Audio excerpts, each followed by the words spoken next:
Good afternoon. We have just concluded a transformative summit with NATO's heads of state and government, with far-reaching decisions to adapt our alliance for the future. We agreed on the fundamental shift in our deterrence and defence.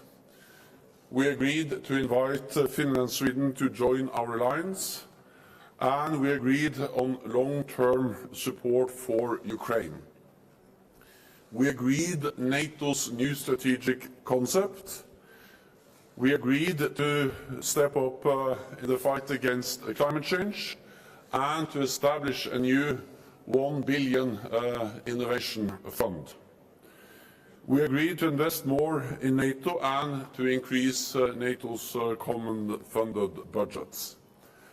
And we agreed to deepen our relationships with some of the alliance's closest partners, not least in the Indo-Pacific. Our final session at the Madrid summit focused on threats and challenges from the Middle East, North Africa and the Sahel. Insecurity in these regions has a direct impact on the security of all allies.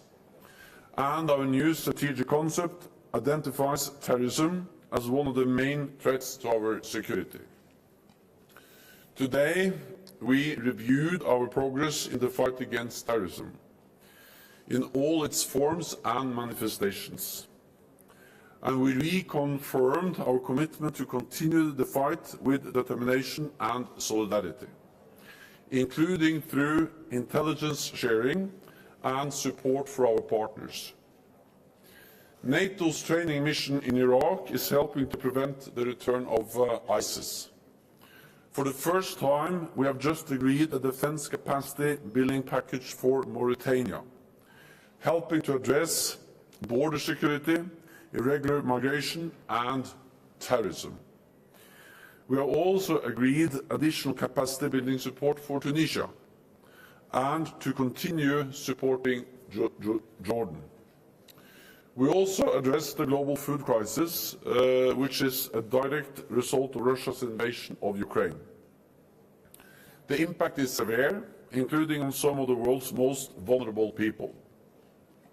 Food prices are hitting record heights, and many countries depend on Ukraine for substantial wheat and other food imports. So allies discuss their efforts to mitigate the crisis and get grain out of Ukraine by land and on sea. We also addressed how Russia and China continue to seek political, economic and military gain across our southern neighborhood. Both Moscow and Beijing are using economic leverage, coercion and hybrid approaches to advance their interest in the region. So today, we discussed how to address this growing challenge, including with even more support for NATO's partners in the region. We face the most serious security situation in decades, but we are rising to the challenge with unity and resolve. The decisions we have taken in Madrid will ensure that our alliance continue to preserve peace, prevent conflict and protect our people and our values. Europe and North America standing together in NATO. Let me close by thanking Prime Minister Sánchez, the Spanish government and the people of Madrid for hosting this historic summit. An excellent way to mark 40 years of Spain's membership in NATO. We will meet again for a NATO summit in Vilnius, Lithuania next year. And with that, I'm ready to take your questions. We'll start with CNBC.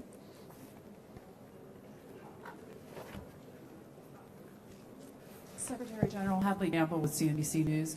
Could I ask you to respond directly to the comments we heard overnight from Russian President Vladimir Putin? He essentially suggested that Sweden and Finland joining the alliance would require some kind of response from the Russian government. He said that if there were NATO weapon systems placed in those two countries, that would precipitate a direct response from his government. And could I also ask you to respond directly to him And when he says that at this point, Ukraine should surrender completely and all he wants is the Donbass region. So we decide today to support Ukraine, to make sure that Ukraine prevails as an independent sovereign state in Europe. And President Putin's brutal war against Ukraine is absolutely unacceptable. It's causing a lot of death, damage for the Ukrainian people, but it also has ramifications over the whole world, not least because of the increase in food prices. So it's President Putin that should withdraw its forces and end this war immediately by stopping attacking a democratic sovereign nation and causing so much suffering in Ukraine. When it comes to Finland and Sweden are sovereign nations, and they have the right to choose their own path and to join NATO. We have welcomed them into our alliance, and we are, of course, prepared for any eventuality. But at the same time, I think what we see now in Ukraine demonstrates that Russia is now fully focused on that war, and therefore also we have also taken note of the messages from Moscow, actually, that it doesn't change so much that Finland and Sweden are joining the alliance. Well, they have communicated different messages from Moscow on that issue. The most important thing for us is that Finland and Sweden will become members of the alliance. We are there to protect all allies, and of course also Finland and Sweden, and we are prepared for all eventualities. Okay. We'll go to Swedish radio. Johan Andersson, Sveriges Radio. Now you will apparently have another two member states, Sweden and Finland. What kind of challenges will you have in terms of unity? You have a lot of differences in way of these groups of member states. We're talking about economics, politics, and military power. And the second question, if I may, when will you sign the accession protocol? Thank you. The political decision, the real decision to invite Finland and Sweden to join NATO was taken at the summit yesterday. So that decision has been taken, and then we will do the formal signing of the accession protocol on Tuesday with the presence of the Swedish and Finnish foreign ministers. But the reality, the decision has been decided already with the political decision by all the leaders yesterday at this Madrid summit. Then I think on the question of unity, I think sometimes it's easy to in a way confuse two very different things. NATO has never been and will never become a monolithic organization where 30 and soon 32 allies agree on every issue. We are 32 different countries with different political parties in government and different culture, different history, different geography from both sides of the Atlantic. So you will always find differences. And for me, that's not a weakness. That's just an expression of the strength of NATO, that we are democratic nations with a variety of different opinions on many issues. So if you define unity as a monolithic organization, we will never be that. But if you define unity as something completely different, that, well, we are different, but we are able to unite and stand together on the core issues to protect and defend each other, then we have actually demonstrated unity and resolve at this summit, as we have done for more than 70 years. Providing the security, preserving peace, preventing war, and sending a clear message to any potential adversary that we are there to protect and defend all allies. And as long as that is credible, which it is in NATO, then no ally will be attacked. NATO's main purpose is to prevent war by having credible deterrence. Okay. DPA. Ansgar Hase, German press agency DPA. Secretary General, you said that leaders agreed to invest more in NATO and to increase common funding. Can you please tell us by what percentage NATO will increase its common funding budget? And the second question, if I may, do you support the idea of bringing Western main battle tanks to Ukraine? Thank you. We support the idea of bringing a lot of advanced equipment, including also Western modern equipment, many different types of equipment. We have seen announcements, and there were also new announcements at this summit. So, and actually NATO now has a task to help Ukraine transition from old Soviet-era equipment to modern NATO standard equipment. And of course, we are not a list of equipments we rule out or exclude from that. Ukraine needs a wide range of modern, heavy NATO standard equipment, and that's a message also from this summit. Then, on common funding, we are following up on the decision we made in principle last year that we need to invest more together. Because in a more dangerous world, we need to strengthen what we do together in NATO. And we have decided a trajectory for common funding up to 2030. The specific figures will be decided in the yearly or annual budgets. What I can say is that the agreement we have reached today represents a considerable, significant increase in NATO's common funded budgets. And that will enable us to invest more together in pre-positioned equipment, in hardened shelters, in infrastructure, and to ensure that we can plug and play capabilities together in NATO, also with more command and control, and also to provide more support to our partners, and also to have more exercises. So it is a significant, considerable increase in NATO's common funded budget, and an agreed trajectory towards 2030. ABC. Thank you, Secretary General. Esteban Villarejo from Spanish newspaper ABC. First of all, could you give us more impressions about the Spanish organization of the summit as a hosted nation?